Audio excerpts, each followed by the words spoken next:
So,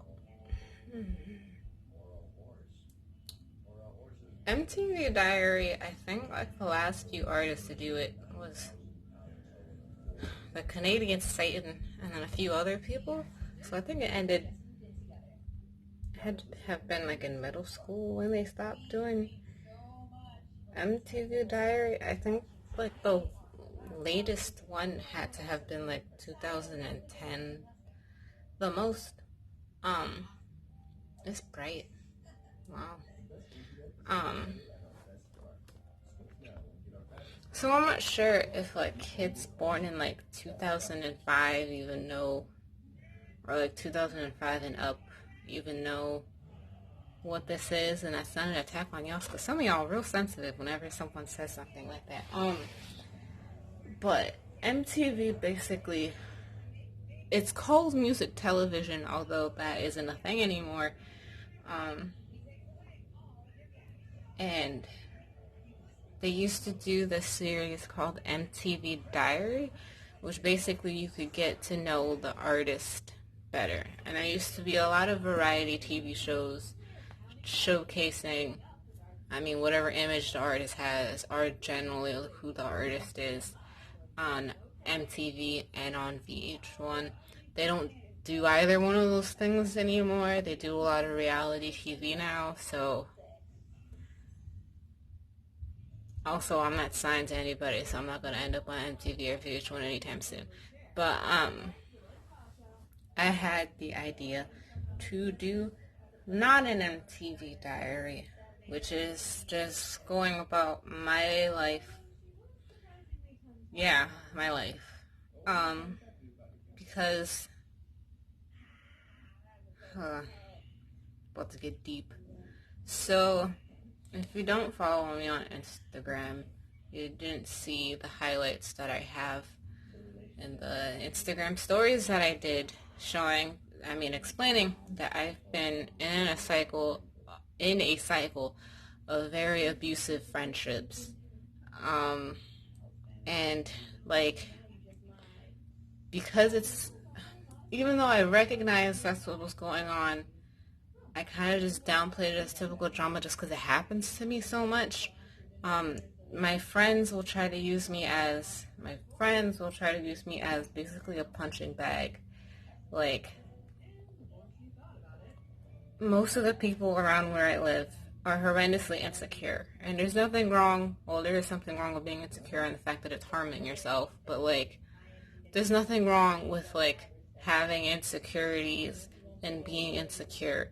But there is something wrong with you being so insecure that it ruins all of your relationships, and that you can't be friends with a person because you have this belief that they're better than you, that they're prettier than you, that they're skinnier than you, that they have more talents than you, than whatever it is. And it always followed the same thing, where everyone would be all nice and happy at first, and then I'd start getting comments about my weight, and then I'd start getting these weird backhanded compliments, and then goes the, oh, you're kind of weird jokes.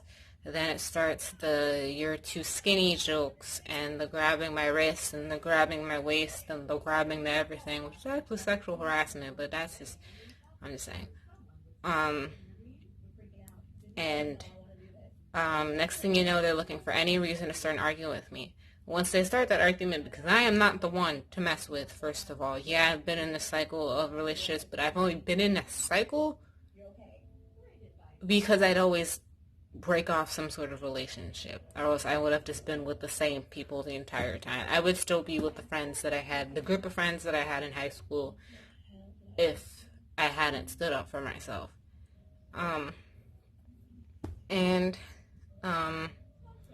They start belittling all of my achievements. They look for a reason to start arguing with me, and once I fight back, then is a problem, and I'm the most evil, most vile, most disgusting, should just kill herself type of person that they have ever met in their entire life. They will run to everyone and their mama about every single thing that I have ever done, which I hadn't done even to begin with, so they're just making up stuff. And then when I say the truth about them to people, then I am especially the bad guy, because their lies are nothing on my truth about them. There's friends that I just haven't even gotten to an argument with, but I read how they responded to me going to Korea and the street modeling and the brief moment of happiness that I feel like I should be allowed to have, and have pretty much just ghosted them. There's times where, because I've been in this cycle, I feel guilty, like maybe I really just am just this awful person, because 15,000 people in my life have done that same exact cycle that I just told you guys, and then I've had to just nuke the relationship and walk away. And then I have to remind myself that it's not me, that I just live in an area to which Stephen King should come here and write a freaking novel on, because I feel like a kid in it. Like, something's wrong with these people. And it gave me a lot of validation that, like, another friend of mine was just like, yeah, no, there's something wrong with these people. Like, they can't handle stress well. They can't handle insecurity well. They never want to improve on themselves. They never want to grow and become a better person and be more cultured and understand other people and other people's boundaries. And they overcompensate by being hypersexual and, I'm the baddest around, aka I'm just going to be rude and abuse every single person that comes into my life because I hate myself. I don't like hanging around those people. They messed up my head a little bit because I'm human. I can't imagine what it would have been like as someone who was already...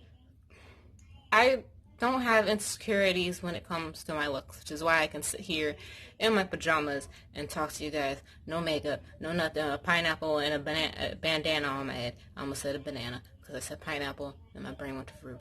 Anyway, I've always been very confident in my looks, in the way that I dress, and what my talents are. And so it's been especially harmful to me that I've been doubting my singing so much, to the point that it sounds like I have some sort of dysphoria of my voice. Because everyone else is like, wow, Shanti, that's amazing. And then I'm like, that sounds awful to me, and I can't understand why. Because every single time, like, the racist white girl roommate that I was talking about, how the neck beard, he wasn't a neck beard, though he had the mentality of a neck beard. He was more of a r/nice guy type dude.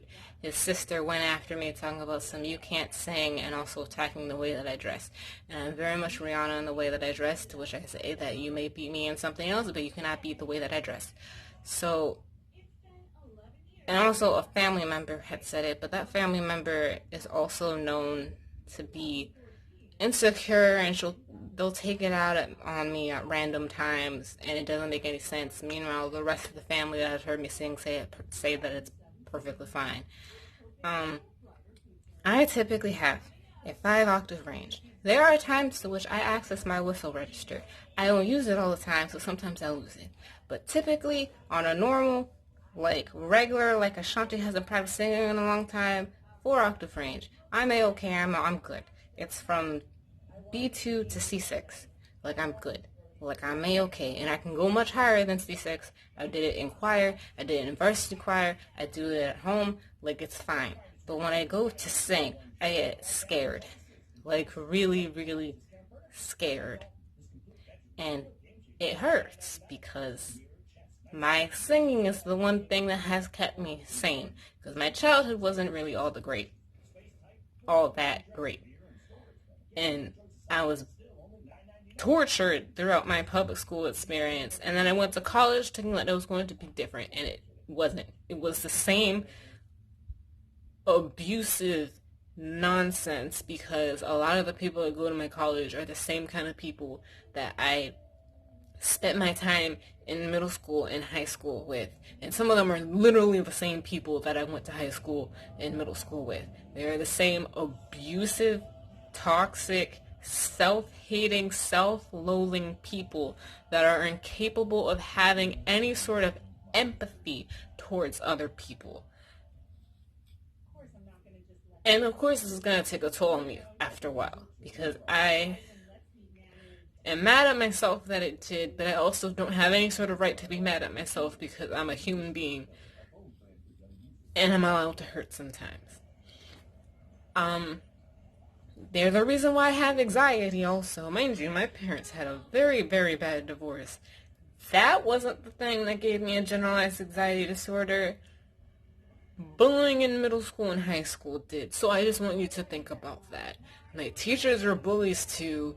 The kids were bullies. The counselors were bullies. Everyone around me is constantly harassing me, and a lot of it was race-based because I'm half African-American, half Dominican. The Dominicans look at the African-American side in disgust. The African immigrant American kids and the Haitian kids looked at me like I was mixed race because they don't understand the concept of a Dominican. And the white kids hated me because I was very black and I was very loud about it, regardless of what anyone says. Whenever one of those white kids says something racist, I was the first one to stand up and turn all the way up and say, "Not today, sir." So I had a very, very hard time, because the town I grew up in Massachusetts, is incredibly racist. It's a bunch of working class white people that the only thing that they have in this world is being white. And so they use that to abuse other people, because they ain't crap otherwise. And it's a lot. It's a lot. It's a lot. It's a lot. And even though a part of why, I'm not completely a mess is because I've always recognized where people's behaviors were coming from. And a lot of it was just unadulterated jealousy. And I knew that's what it was because I can tell by what people were saying.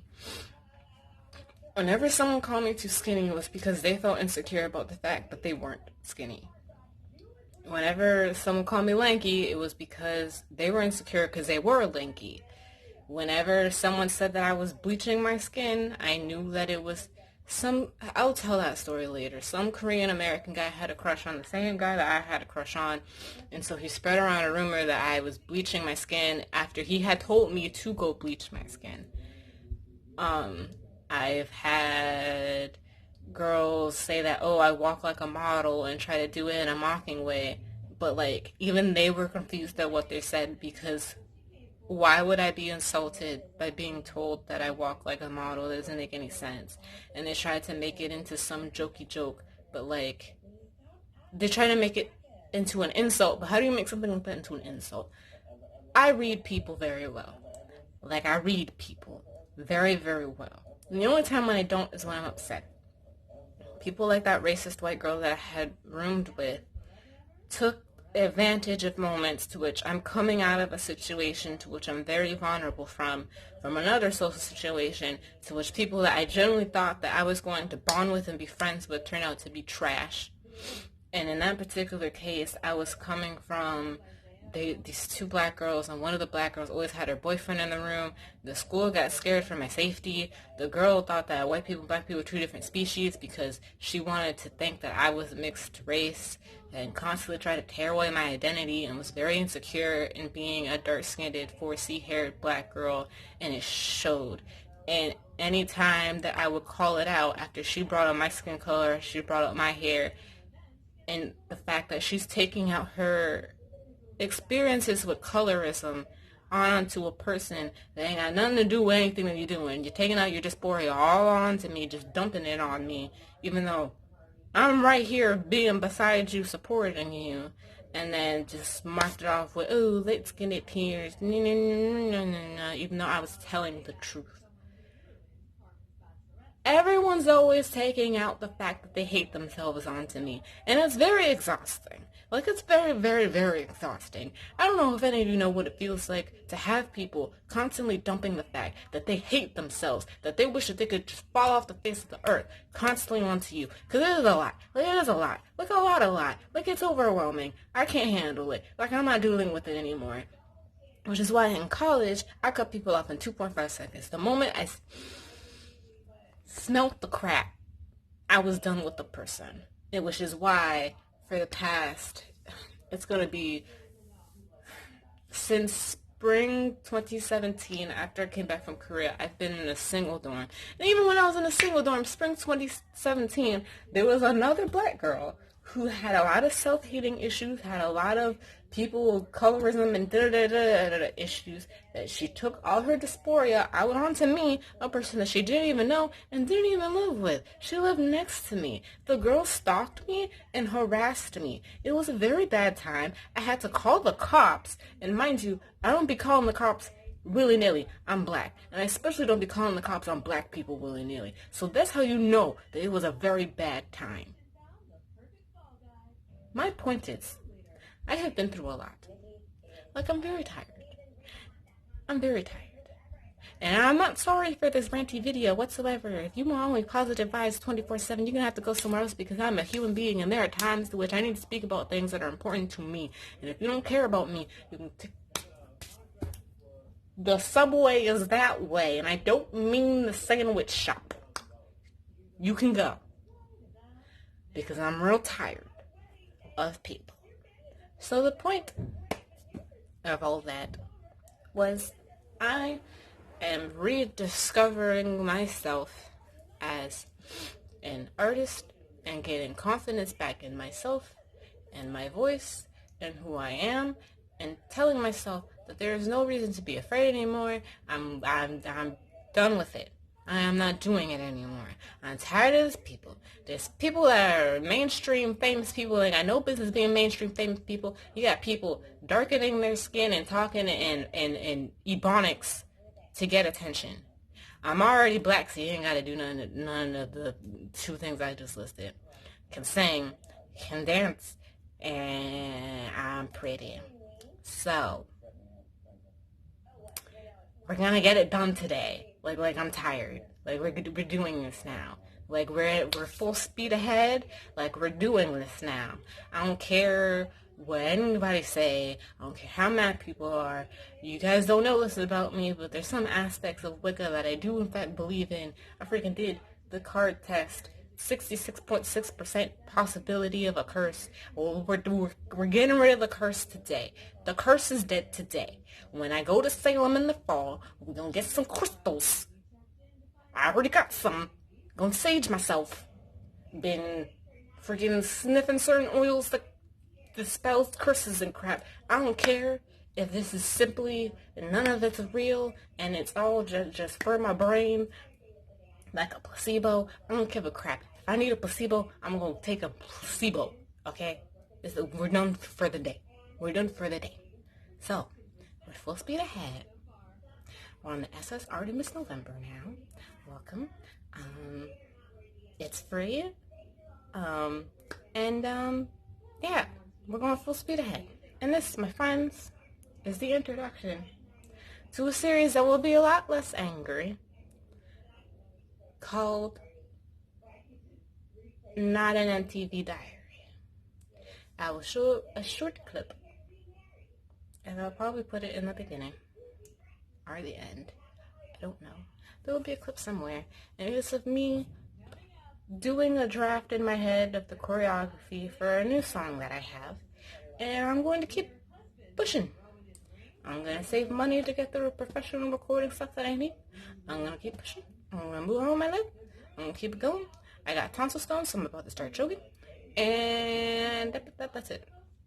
MTV Diary is going to be in the same format as the old MTV Diary, where there's going to be clips of me doing something, and then it's going to cut to like an interview type thing. It's going to be a lot of fun. So now that I've woosawed and I've come back, also, it's a good thing that I spoke so much and got so passionate, because now the tonsil stone's coming out. I know it's gross, but you're going to have to deal with me. Thank you. If you saw this whole thing, it's like 20 minutes, and I'm not cutting anything out of it. So, like, this is what it's gonna be. This is how it's gonna be today. This is just what it is. One, Diane, please, for me,